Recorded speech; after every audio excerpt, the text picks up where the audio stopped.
That's your money saying it's time for a McDonald's run. Because with new McValue at McDonald's, you get more than you expect. Like buy a 6-piece McNuggets and add a McChicken for just $1. Your money says let's go. Get more than you expect with new McValue. Prices and participation may vary. Valid for item of equal or lesser value. Hello, welcome to Strong Sense of Place. In each episode, we focus on one destination and discuss what makes it different from any other place on Earth. Then we recommend 5 books we loved that took us there on the page. I'm Melissa Joulwan. I'm David Humphreys. We're going around the world, one great read at a time. Thanks for joining us.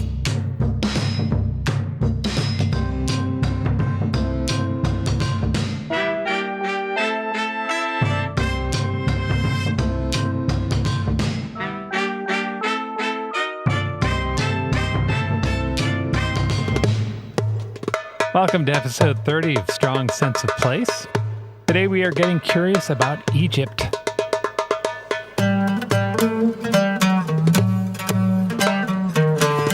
Another awesome place that we haven't visited yet. And once again, doing the research has moved me from casually interested to very interested. Although, you know what I realized when I was thinking about visiting Egypt? I think I secretly wish that I could time travel back to 1920s, 30s Egypt. Not that it wouldn't be amazing to visit it now. Right. If you could. If I could. In the same way that I would prefer to go to 1950s Las Vegas. Exactly. You feel me. Or 1920s Paris. All right. Well, we'll just keep working on the time machine and we'll let everyone know when we've got it worked out. Good. First, get better at math. So we can figure out the time thing. In the meantime, do you want to talk about Egypt? Okay, let's get oriented. Visualize your world map, everyone. We are in Africa. Egypt is located in the northeast corner of Africa. It connects to Asia with a land bridge called the Sinai Peninsula. Egypt is right next door to Asia. It is. Yeah. Knocking.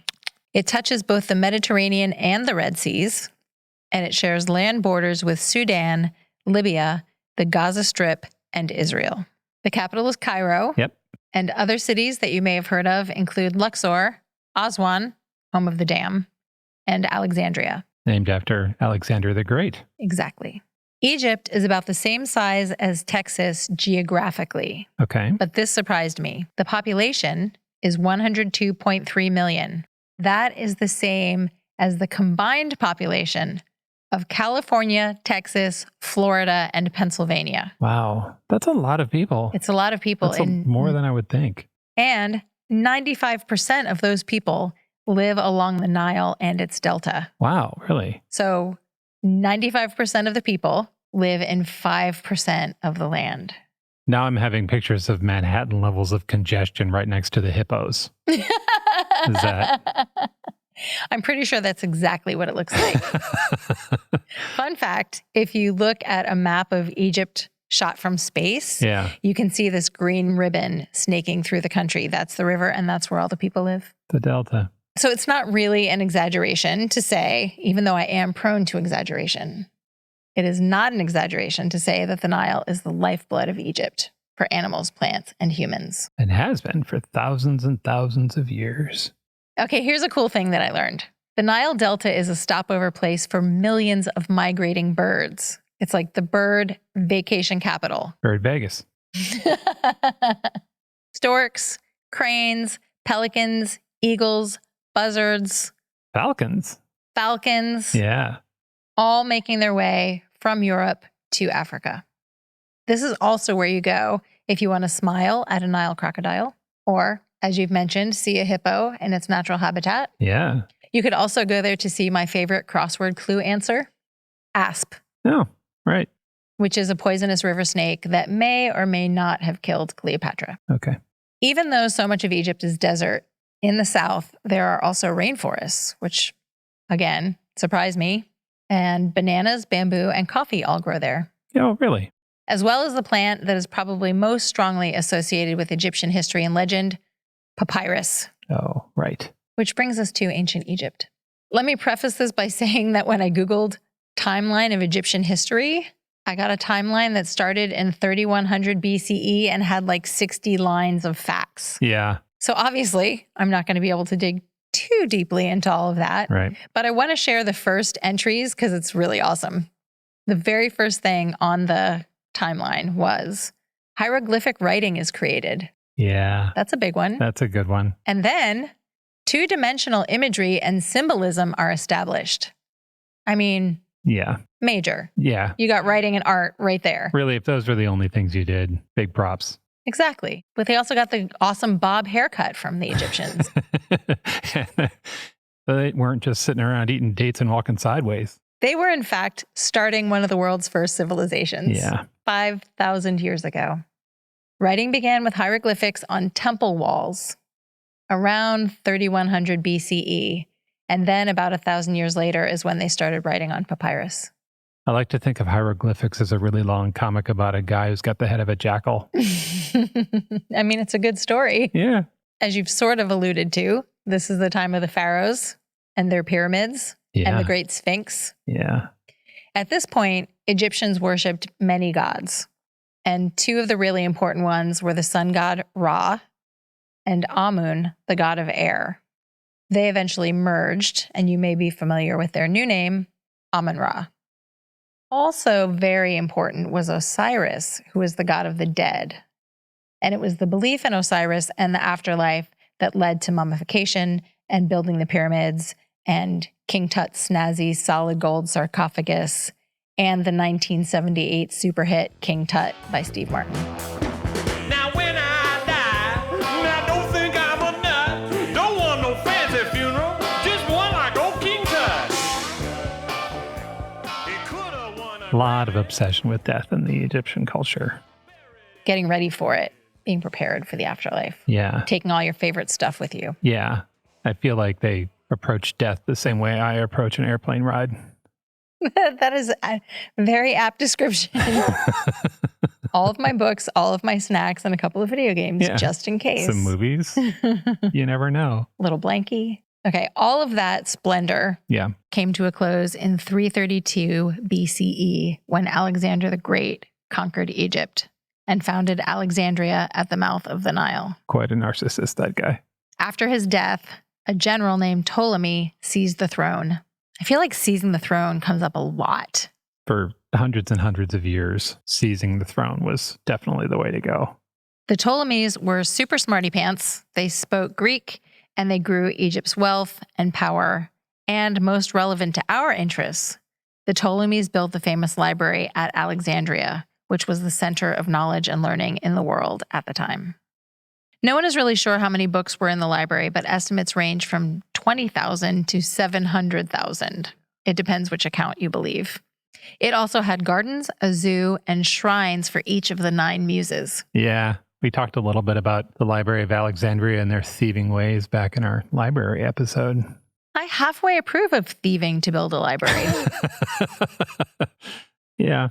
Also, thieving to build up a library brings up the idea of book pirates, and that's just a winner right there. And then we get to the most glamorous ruler of all, Cleopatra. She was Greek, not Egyptian, and she was the last of the Ptolemies because she was defeated by the Romans in 31 BCE. 300 years later, Egypt became part of the Byzantine Empire. And 3 centuries after that, Muslim Arabs took over Egypt. The Muslim Arabs taking over Egypt is significant because that has shaped Egypt's politics and history up until now. In the intervening years, however, there were Ottoman invaders, Napoleon Bonaparte, British defenders, and British occupation, and then Egyptian independence, but with the Brits still sort of hanging around, and then the rise of the Muslim Brotherhood. And so now for the last several decades, there's been political tension and violence between religious conservatives and more secular thinkers. Yeah. 2011 was the most recent revolution when President Mubarak was out and current President El-Sisi moved in. Unfortunately, according to Human Rights Watch, Egypt has been experiencing its worst human rights crisis in many decades under his leadership. Yeah, they've been putting tens of thousands of people who don't agree with the president in prison. So again, we have a country with lovely people and beautiful history and culture and politics that are pretty sketchy. Yeah. So let's talk about nice Egyptian people. Okay. According to all reports online from people who've traveled to Egypt, the Egyptian people are super friendly go out of their way to make you feel welcome, absolutely want you to love Egypt as much as they do. Yeah. They're super passionate about their history and their culture. And rightfully so, right? They have a lot to be proud about. They do. And countries need tourism right now. Yeah. So let's talk about what you could do when you go there.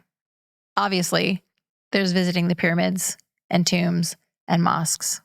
Most people advise that you get out of Cairo pretty quickly. Yeah. I don't know if this is a good time to talk about it, but Cairo is a nightmare for traffic. Do you want to guess how many stoplights there are in Cairo? I feel like it has to be a really small number. Otherwise, it wouldn't be remarkable. So I will say 2. It's 0. There are 0 stoplights in Cairo. Okay, I grew up in a small town in Pennsylvania that has 1 blinker light, and that was kind of the joke. Imagining a city as large as Cairo with no stoplights. Yeah, Cairo is bigger than New York or Paris or London, and it has 0 stoplights and an equal number of lanes. And if you're going to cross a street as a pedestrian, you take a leap of faith and you just walk across the street. So when you leave Cairo, you can go to Giza and see the pyramids, or you can go to Luxor and see the temple. Yeah. A really nice way to see Egypt is to take a Nile River cruise. And I'm actually going to talk about this in one of my books today. But there are a few ways you can do it. You can go on a cruise ship, obviously. Yeah. But how about a dahabeah, which is a wooden houseboat? Oh, yeah. Or a felucca. A felucca? Which is an Egyptian sailboat. Yeah. There's also the White Desert. I'll put pictures in show notes. It has calcium rock formations that look like something from a sci-fi movie. And you can go scuba diving in the Red Sea. Before we flee Cairo, I would like to stop into the Egyptian Museum, which I'll be talking about at some length in a little bit. But that is a beautiful old museum. I feel like if I went there, I would want to cosplay as Evelyn the librarian in the movie The Mummy. Yes. And I would only be satisfied if I could somehow get into the archive and read some books. The Mummy is one of the huge cultural touchstones for Egypt. It was shot in Morocco. Of course. Yeah. Do you want to get into 2 truths and a lie? I'm ready. As always, I'm about to say 3 statements. 2 of them are true. 1 of them is a lie. Mel doesn't know which one is the lie. Here are the 3 statements. Statement number 1, in 1967, a chain of 15 ships got stuck in the Suez Canal. They remained stuck there for 8 years. 2, Cary Grant was denied entry into Egypt. The king thought he was too good looking. Oh, I want that one to be true. And 3, ancient Egyptians invented plastic surgery. You want to go through them in order? Okay, yes. Suez Canal first. Right. So, first statement. In 1967, a chain of 15 ships got stuck in the Suez Canal. They remained stuck there for 8 years. That's a lie. Really? Of all 3 of them, that's the lie? I stand by what I said. That's true. In June of 1967, Israel and Egypt took a run at each other in a conflict that we now call the 6-Day War. During that war, Egypt blocked both ends of the Suez Canal. It was intentional. The Suez Canal allowed boats from the Mediterranean Sea down to the Red Sea. It's a little passageway between Europe and Asia. It is vital to international trade. And Egypt was like, nope, nobody's using this, because they didn't want Israel to use it. They were being petulant. They blocked it with scuttled ships and sunken bridges and junk and almost 1 million sea mines. I thought for a second when you started making the M sound, you were going to say sea monsters, and I was really excited about that. Almost 1 million sea monsters. Yeah, no, sadly. No, mines are much worse than mines sea are monsters. way worse, yeah.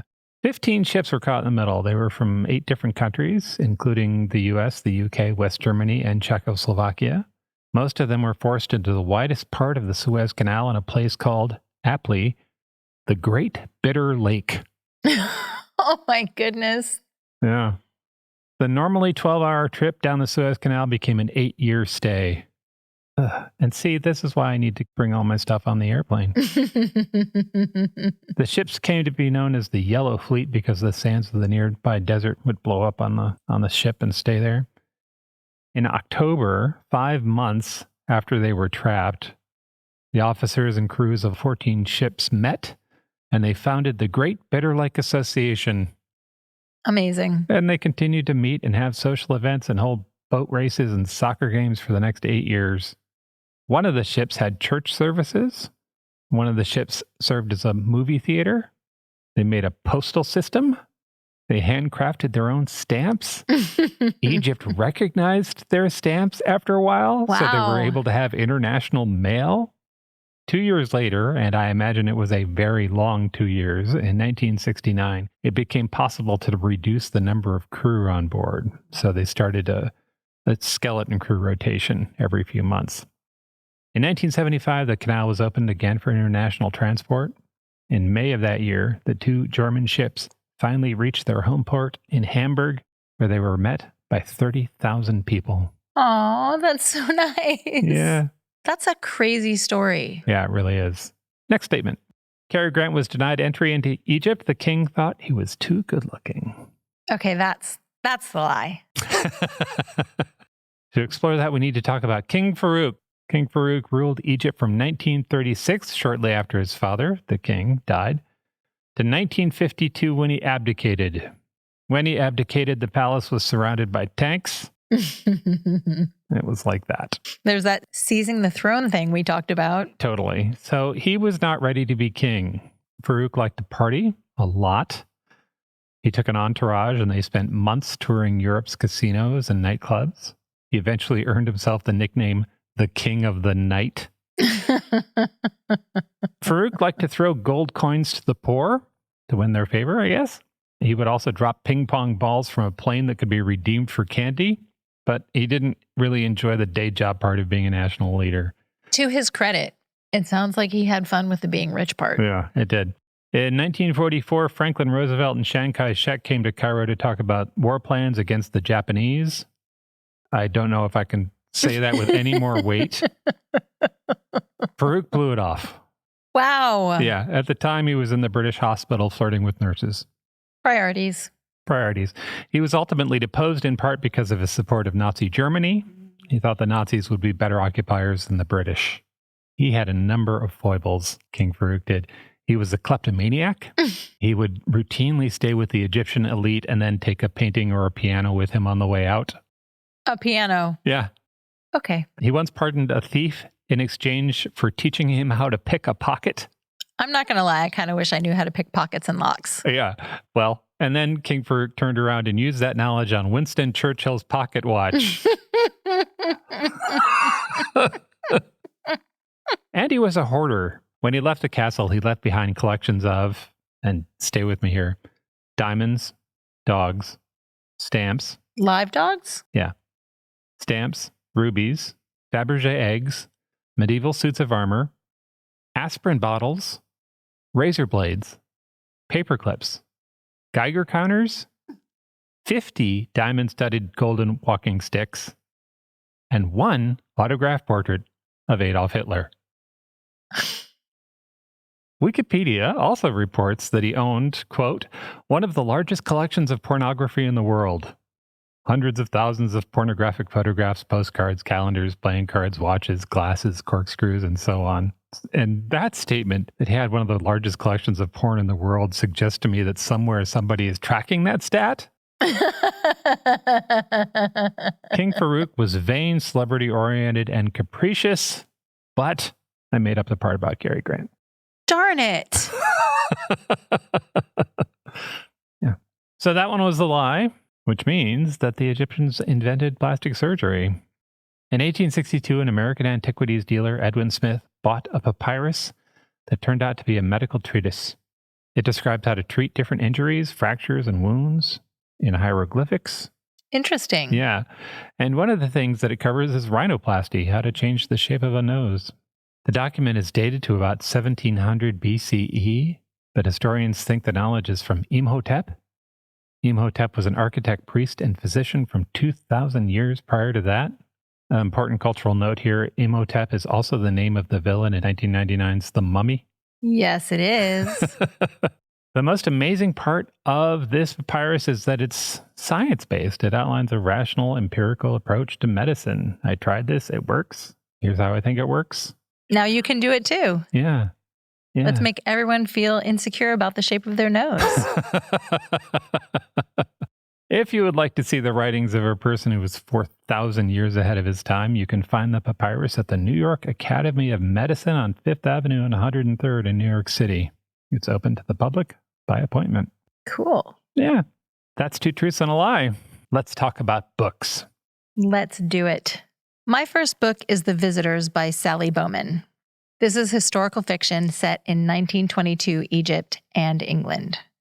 And if I was writing the flap copy for this novel, it would say,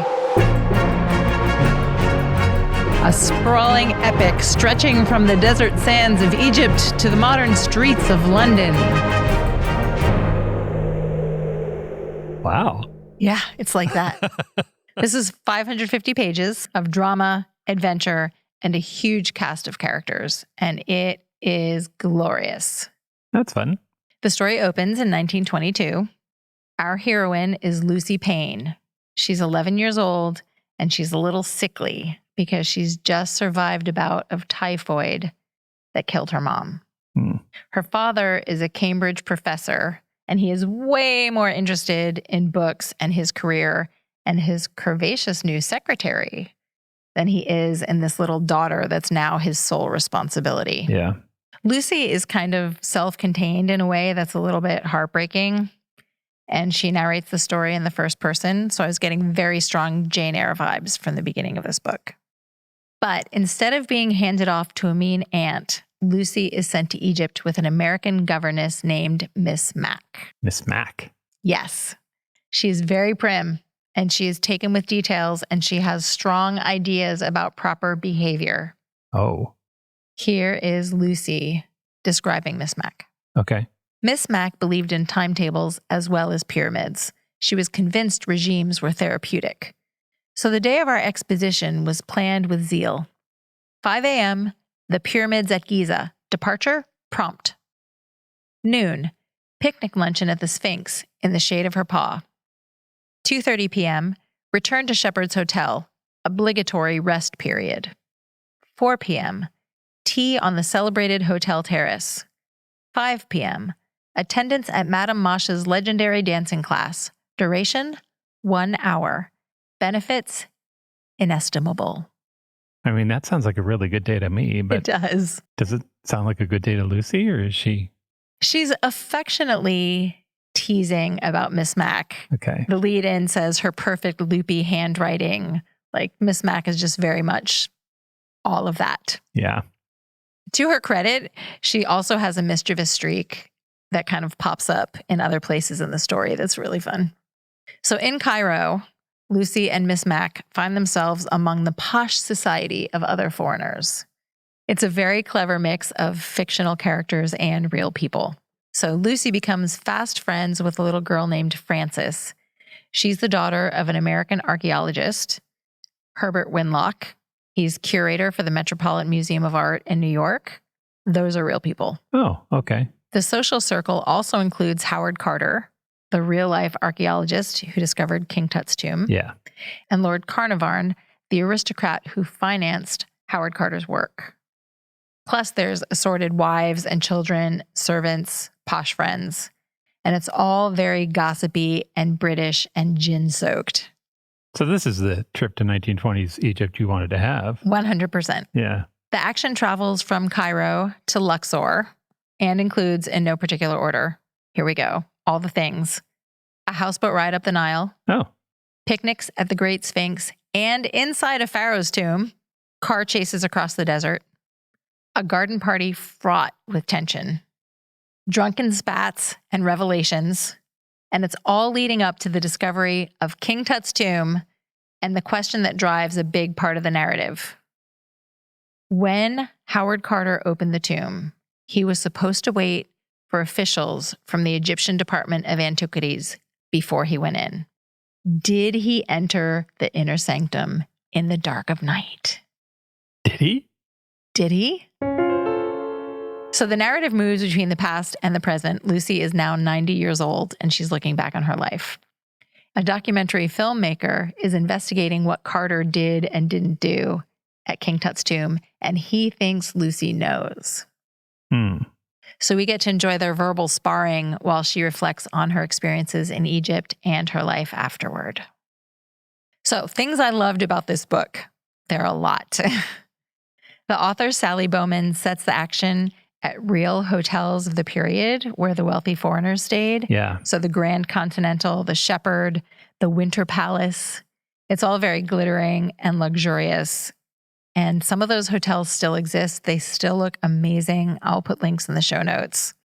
But to her credit, she contrasts this kind of romantic sheen on colonialism with a rise of Egyptian nationalism that was happening at the time. Okay. She does a pretty good job of showing what was happening with actual Egyptian people while telling the story of what's happening with the British people. Okay. So she's recognizing colonialism and weaving it into the story.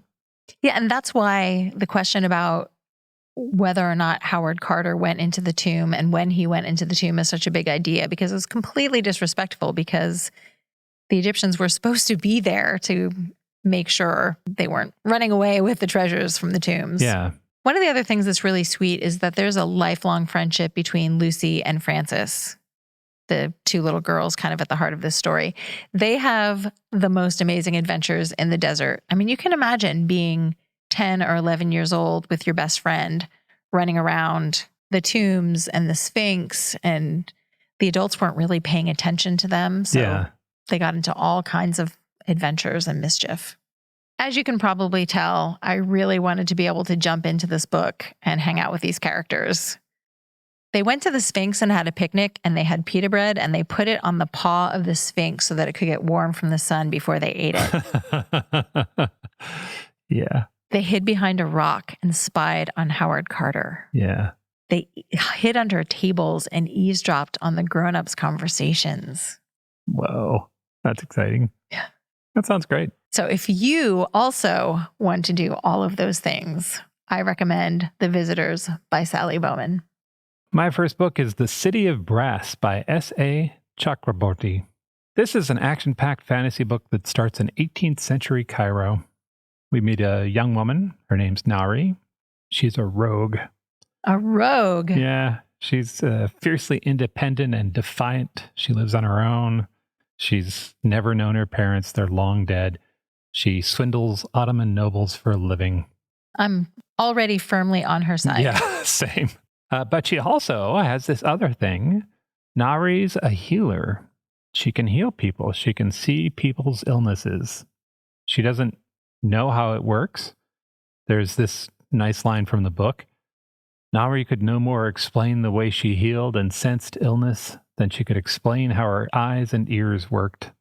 Oh, that's really nice. Yeah. And the healing thing means something to her. She has this dream of becoming a medical professional, which doesn't seem that far away because she can heal people by touching them. But at the same time, she doesn't have privilege or gravitas or whatever that is that makes a doctor, I guess. She's a street urchin, right? So why would people think that she could help? Right. So she goes around and she reads palms and she does these ritual chants called zars. Zar rituals are a real thing. They are a musical ritual that are done to cure behaviors and symptoms that people have. There are drums, there's singing, maybe we sacrifice a chicken, that kind of thing. They drive away spirits. They are still performed today. Cool. Yeah. So one day, Nari gets a request to do a zar for a woman who is believed to be possessed. Nari is skeptical. She doesn't believe in possession, but she's getting paid, so she shows up. And she starts the ritual. And Nari sings some of the ritual in a language that she knows, but she's never heard anybody else use. She assumes it was her parents' language, and that's how she knows it. And Nari sings this ritual, and there's a pause, and then she hears a voice in her head. And the voice says, "Who are you?" What? Yeah. So Nari finishes up the ritual, and she walks home. And she's walking home past the City of Dead, which is a real place. It's a vast necropolis in the middle of Cairo. I bring that up mostly because I don't get to say necropolis enough. So she's walking through the necropolis, and that's where we meet Dara. Dara is a Djinn. He's got green eyes. He's kind of sexy. He's heavily armed, and he smells slightly of smoke. Irresistible. Yep. He appears in a flash of light, and he is angry. Uh-oh. Yeah. Suleiman's eye, he roars. I will kill whoever called me here. Did she accidentally call him there? And that's when the ghouls attack. Amazing. Yeah. So if you're not up on your monsters, ghouls are humanoid creatures that hang out in graveyards and eat human flesh. Those appear, and we're off to the races from there. The book kind of unloads from there. The story has shapeshifters and black and white magic and giant flying monsters and jinns who are sometimes loyal and sometimes not, flying carpets, and a magical city hidden from human eyes. This sounds amazing. Yeah, it's pretty great. And it's also surprisingly political. One of the main plots in the book has to do with an oppressed group of half-Djinn and the pure-blood nobility who detest them, which rings, right? Mm-hmm. Rings in this society. There's a prince who wants everyone to be equal, but to get that, he's going to have to betray his family. Through that, we get a pretty good look at tribalism and how that hurts the vulnerable the most. The author of The City of Brass, S.A. Chakraborty, is a Muslim woman who lives in New York City. This is her first book.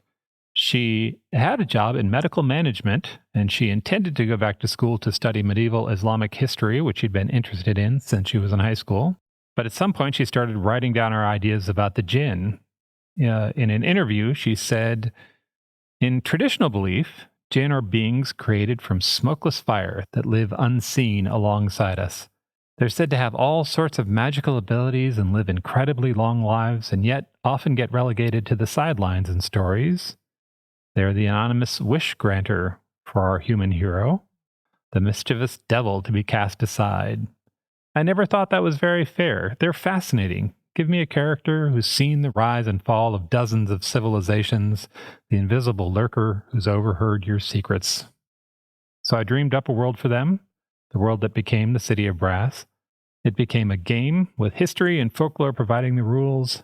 I had to abide by what existed, but could imagine beyond that. I am not alone in thinking this book is a good read. The Library Journal called it one of the best books of the year, as did Vulture.com and The Verge. This is the first book in a trilogy, if you like it, if it sounds good to you. The third book came out last year, so you can binge read the whole thing if you'd like. If you are looking for an energetic flight through Egyptian history and folklore, that's a good one. This is The City of Brass by S.A. Chakraborty. That book sounds really good, but I'm also a little bit mad at it. Why is that? Because I had chosen a novel about the Djinn as one of my picks for Egypt. And then when we started comparing notes, one of us had to sacrifice our book about the Djinn. And so I did. What's your Djinn book? This is A Master of Djinn by P. Djeli Clark. And it's a steampunk fantasy set in 1912 Cairo. The heroine of the story is Fatma. She's the youngest woman working for the Ministry of Alchemy, Enchantments, and Supernatural Entities. My dream job. I know, right? There's a secret brotherhood. There's a diabolical villain. There is all manner of Djinn. And there's a sexy girl sidekick. This is a huge adventure with a little bit of romance, and I really enjoyed it. So if you want to go on a Djinn kick, you could read City of Brass trilogy, and then A Master of Djinn. And P. Djeli Clark also has other books in his Djinn series. So you can just go all in on the Djinn. I love the idea of a Djinn kick. Also, The Golem and the Genie, which is a book I've reviewed on our website, but haven't talked about in a podcast yet. Yeah, that's got a lot of New York City in it. Yes, that is a beautiful book. So all in on the Djinn.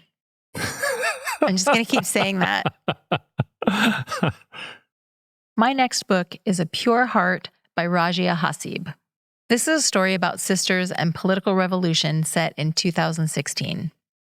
Much of the story takes place in Egypt and New York City, with a little side trip to West Virginia. So this is a very recent release. It has an ensemble cast, and each of the characters plays a really vital role in the plot and gets their time as the focus of the story. So I can't really say our heroine because the characters kind of form a web with each of them being really important. But it all kind of starts with Rose. Rose is an Egyptian woman, and she's married to an American man, and she works as an Egyptologist at the Metropolitan Museum of Art in New York City. Nice. Yeah, that makes my eyeballs like heart eye emojis. Yeah. And then there's Mark, her husband. He's a reporter, and he's a little slippery because he prides himself on his ability to be different versions of himself, depending on where he is in the world, what he's doing, and who he's talking to, which is a really valuable talent when you're trying to convince interview subjects to open up and tell you things. Sure. But it's kind of problematic in your personal relationships. Yeah. Yes. And then there's Gamila. Rose has a sister named Gamila. And when the story opens, we learn she's been killed in a suicide bombing in Cairo, which makes the other really key player in this drama the 21-year-old suicide bomber. Oh. Yes. Wow. And I would also argue that guilt is a major character in this story, but we'll get to that. Okay. So when the story opens, it's 2016. So this is after the Arab Spring and during President El-Sisi's presidency, who is the current president. Yeah. Rose is at her parents' home in Cairo just after Gamila's death, and they're all in mourning. They're all emotionally in pieces, as you can imagine. And Rose isn't convinced that her sister's death was simply her being at the wrong place at the wrong time. So she sneaks into her sister's bedroom and she starts going through her stuff. She ties Gamila's scarf around her neck and she starts piling Gamila artifacts onto the bed to steal them and take them home with her. So photographs, journals, newspaper clippings, a pile of unopened mail. And she feels a little oogie doing that. Yeah, I would imagine. And she reassures herself that she's being an archaeologist, not a grave robber. But she's putting together a murder board is what she's doing. Basically, yes. Yeah. If this was a detective novel, this would be the beginning of this very suspenseful investigation into her sister's death, right? And it is suspenseful, but this is a family story. So her investigation feels more like she's trying to atone for something. In her mind, she has really good reason to need to make amends. The two sisters had been really close when they were young. But when they were teenagers, Gamila started rebelling against her family by becoming very conservative in her religious beliefs and practices. Rose describes her sister as being the only covered woman in the entire family. This kind of drives a wedge between them. Yeah. When Rose decided to marry Mark, an American, Gamila was really angry and super disappointed. And when Rose pursued a PhD in New York, her sister chastised her for running away and accused her of going to America to study their heritage instead of staying where she belonged. I can see the problem, yeah. Yeah. So the divide between them got larger and larger, and their intimacy just evaporated. So as Rose is picking through the stuff that she's taken from Gamila's room, she realizes she doesn't really know who her sister is anymore. She finds out that Gamila had a secret lover, which is surprising, both because it's a secret man that she knows and because she's so conservative in her beliefs. Right. She finds out that Gamila quit her job a few months before, but hadn't told anyone in the family. Oh. Which raises the question, if she wasn't going to work, what was she doing with her time? Yep. Like, this is all set up. Like, this is the very beginning of the story. All Act 1. Yeah. Yes. The story is told through an omniscient narrator. So the point of view moves among the different characters and through time to show us their interconnected fates. The details of Gamila's secret life are revealed to us, and we see them through Gamila's point of view. And we also see the suicide bomber before he was a bomber, when he was just a boy. Yeah. And we see how he was basically radicalized into a terrorist. One of the things I found really moving with this book is that each of their stories is told with really great care and without judgment. The author has a real gift for showing us those scenes kind of through their eyes. And I felt really invested in all of them. I mean, it's sorcery to make me feel empathy towards a suicide bomber. Right. But she did that. Yeah. This is a really powerful book. Her prose is really descriptive without being precious. So you get rich descriptions of food and culture and scenery without being distracted by it. Yeah. And she knows what she's talking about. She lives in the United States now, but she was born and raised in Egypt, and she lived there until she was 23. As you can probably tell, this book tackles really tough subjects, and it's very suspenseful, but it also has a lot of feelings in it and great conversations between people. Everything is handled with a really delicate touch. So even though some of the material is really heavy, it wasn't overwhelming. This kind of story can't really have a happy ending, but it had a very life-affirming one. So it was very satisfying read. And I felt good when I finished it. Yeah. That is A Pure Heart by Rajia Hasib. My next book is The Illustrated Guide to the Egyptian Museum in Cairo by a bunch of people. A bunch of smart people. A bunch of smart people. No, a bunch of dum-dums. Yeah. I feel like this is going to be a hard sell for some people, but I'm going to persist. As you may have gathered from the title, this is a guide to the Egyptian Museum in Cairo. Why would you want a guide to a museum that you may never visit? I feel like some people won't need an answer to that question, but let's start with the Make museum. your case, Dave. Yeah, let's start with the museum. So the Egyptian Museum is in Cairo. Some of the reviews on TripAdvisor say it's a little dusty, a little old, but it's also the world's largest collection of ancient Egyptian antiquities. I like the word antiquities. It is nice, yeah. Among the artifacts displayed, there are 2 statues of King Tutankhamun made of cedar wood and covered with gold, funeral figurines that belong to the Nubian kings, and sarcophagi as far as the eye can see. Some of the artifacts are huge, like 12 feet tall statues. Some of them are small coins and pieces of cloth or little statues. There are bits of notes written in ancient Greek and Latin and Arabic and Egyptian hieroglyphics. There are depictions of life 3,000 years ago, done in models that were buried with the dead at the time. Whoa, that's cool. Yeah. So you see a little carpenter shop or a man roasting a duck.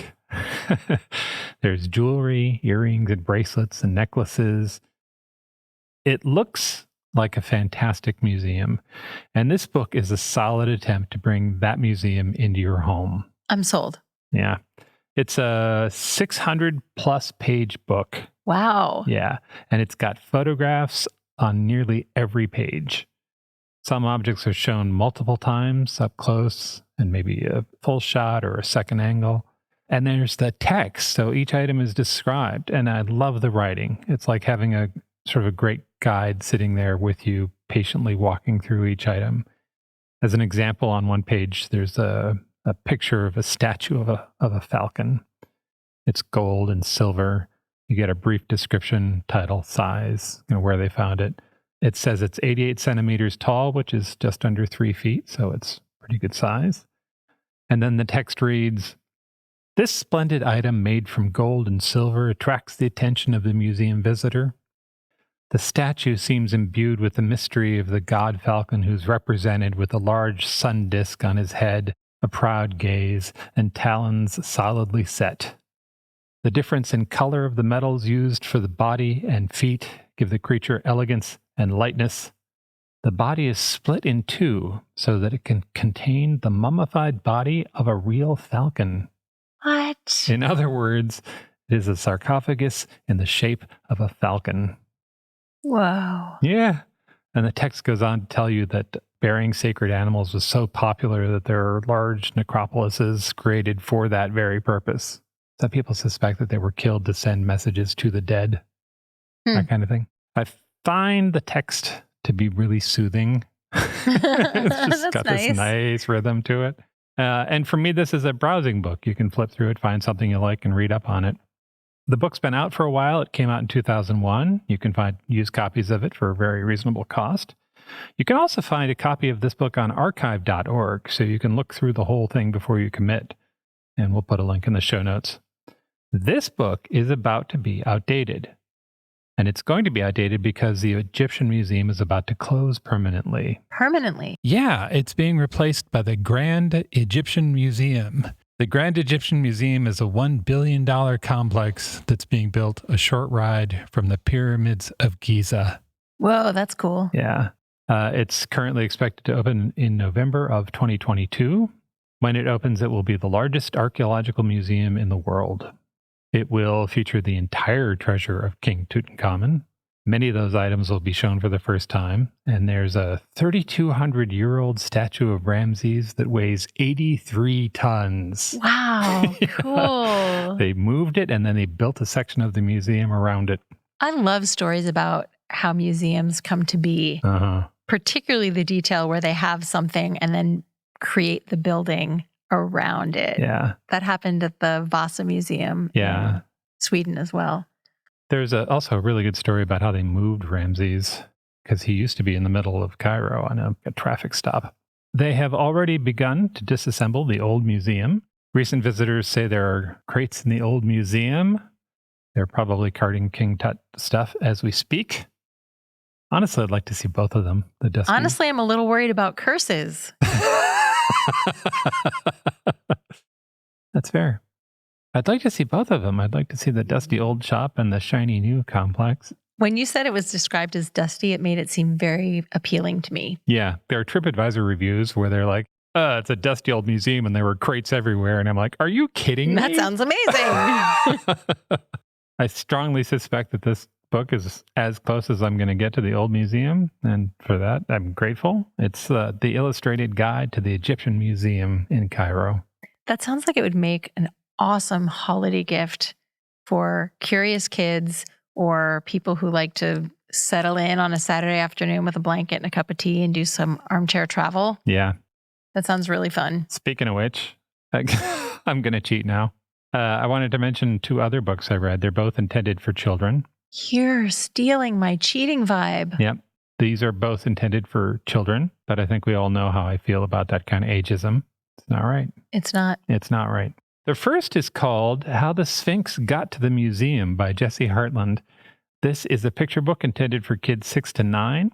It describes how the Sphinx, that's part of New York's Metropolitan Museum, came to be in the Metropolitan Museum. It's got science, it's got betrayal, it's got drama, and it tells you all the hands that had a part in getting the ancient Sphinx to the Metropolitan Museum. Fun. Yeah, it's really cool. It's very charming. It's How the Sphinx Got to the Museum by Jesse Hartland. And the second is Egypt Magnified by David Long and Harry Bloom. If you imagine the Where's Waldo series, but with ancient Egyptian scenes, you'd be well on your way to picturing what this book looks like. Every double spread has a historically accurate but still somehow fun illustration of a bunch of ancient Egyptians doing stuff. So maybe holding... Are they walking like Egyptians? Some of them are, yep. So maybe they're holding a wedding or they're building a tomb, and then you get prompts for things to spot.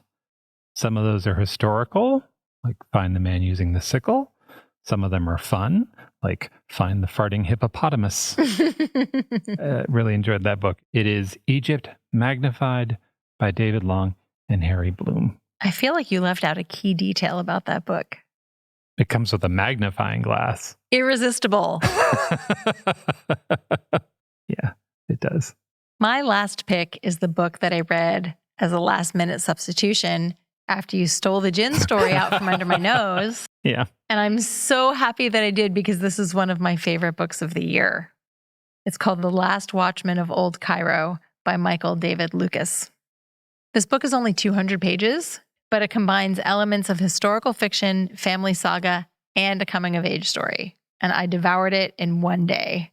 You probably remember, Dave, when I finished it, I read all afternoon under a blanket. And when I finished, I was just in a daze. Like I'd been completely transported by this book and I was having trouble reconnecting to reality. You were stupefied. That makes me sound like I'm stupid. Okay. Charmed by its wiles. That's more accurate. The hero of the story is Joseph al-Rakib, and his storyline is set roughly now. He's Egyptian.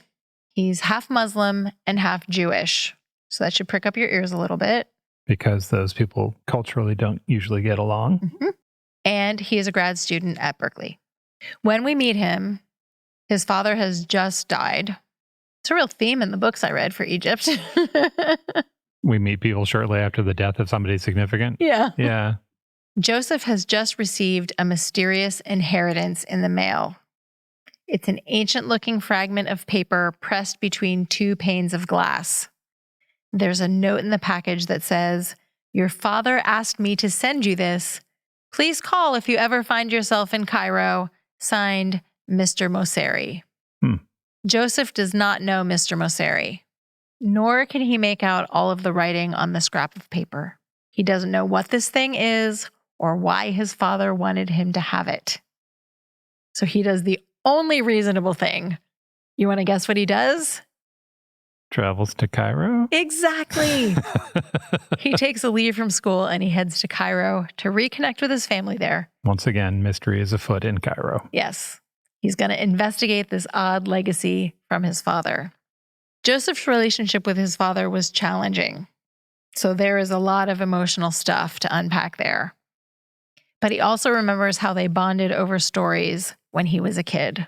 He says, "My father told stories about dragons and djinns, buried treasure, fishermen, and wayward princes. But his best stories were those drawn from our family history, stories about the long line of al-Raqib men who had for nearly 1,000 years served as watchmen of the Ibn Ezra synagogue. The first and most noble watchman of the synagogue was Ali al-Raqib. He lived in Cairo 1,000 years ago, and we get his story too. According to Jewish custom, this is real. According to Jewish custom, any paper with the name of God written on it can't be destroyed. Oh. So the synagogue stores piles of documents in a secret room called the Geniza. Yeah. One night, while Ali, the first of the watchmen, is doing his rounds in the synagogue, he sees something mysterious and maybe magical. This has major repercussions for him. The Geniza is also significant for two English ladies in 1897, and we get their story too. They're twins. Their names are Agnes and Margaret. They're on a mission to find an ancient scroll that may be in the secret cache in the synagogue. So each of these character stories is lovingly told with adventures and feelings and amazing character development, and eventually we see how they all fit together. So we've got sort of three mysteries wrapping around each other. Yes. Okay. And here is the double layer of frosting on top of the already delicious layer cake. Okay. Each of the story threads has a slightly different tone. So the one sent in the 11th century about Ali, our first watchman, has the tone of a fairy tale. And the thread about Agnes and Margaret in 1897 has the feel of a 19th century novel. And then Joseph, who's narrating the modern story, is told in the first person, and we're hearing the words in his voice. So that has a much more modern feel. Okay. So the stories are written in sort of time-appropriate story language. Yes.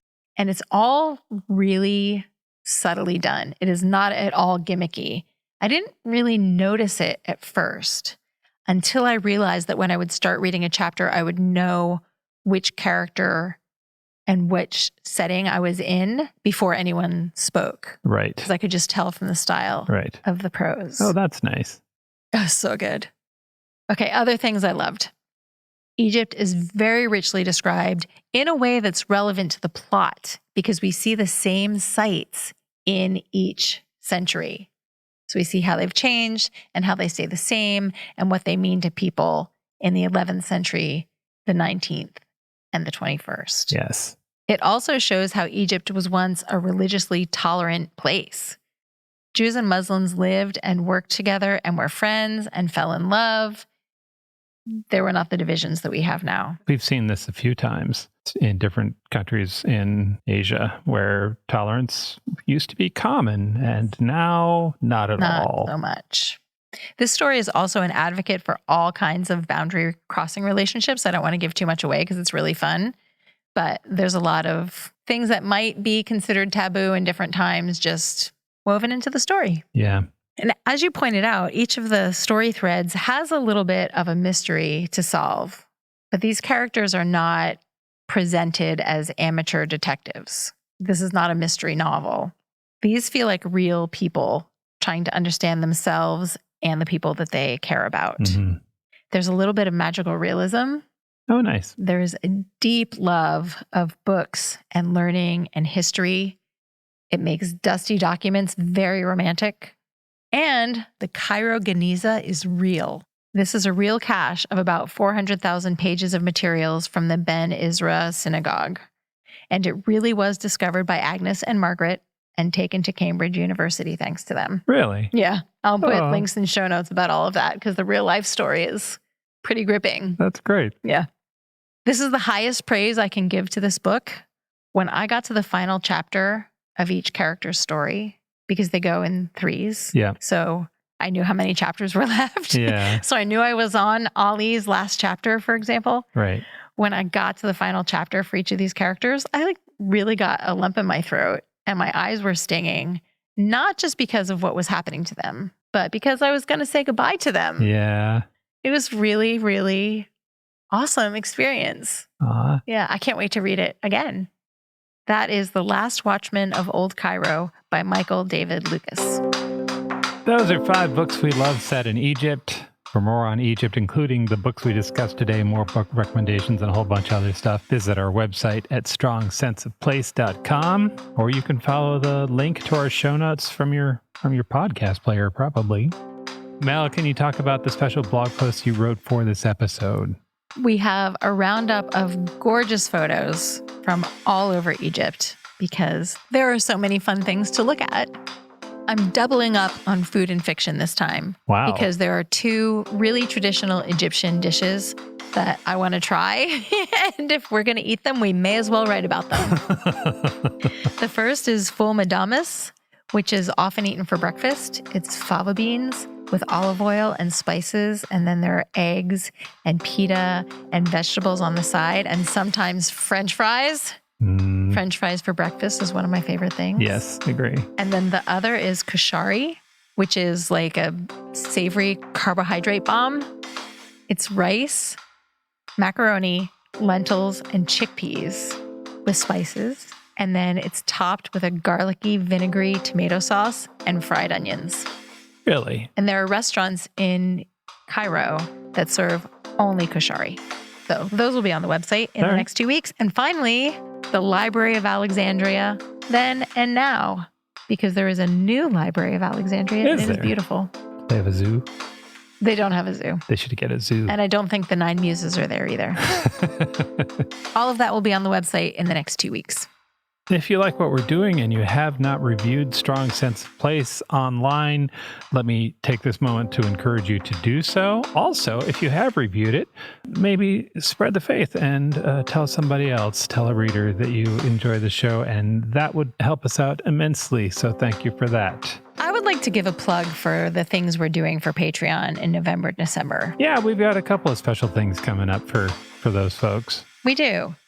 Thanksgiving is my favorite holiday. It is. So we did something special for our patrons. We recorded a little tiny short story called Home for the Holidays, which is the short story that inspired the Holiday Hunter movie that came out a while back. It is a lovely story, and Mel read it. My very first audiobook recording. Yep. And we're going to put that online for everybody who's part of the Patreon. And then for Christmas, for our accomplices, which is the top tier of our Patreon. Yep.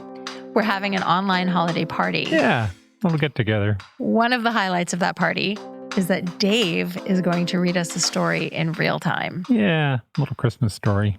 So it's going to be really nice. We're going to eat cookies. We're going to talk about holiday traditions around the world. We're going to hear a story. We're going to toast. And we're going to settle in for the snuggly holiday season. If you'd like to support us, you can get to that link by going to strongsenseofplace.com/support. And thank you so much for everything. Mel, where are we going to go for our next episode? We're going to hide out in the trees of the forest. That's a weird place for us to be. Just hanging out in the forest? I'm going to hang from my knees upside down like a monkey. We will talk to you soon.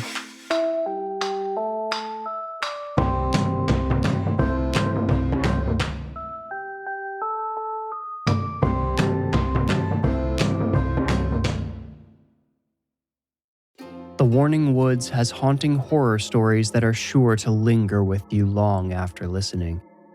I'm Miles Tritle, writer and narrator of The Warning Woods. Each week, I write an original scary story and share it with you on The Warning Woods. I've written 2 novels and nearly 200 short stories spanning the horror genre.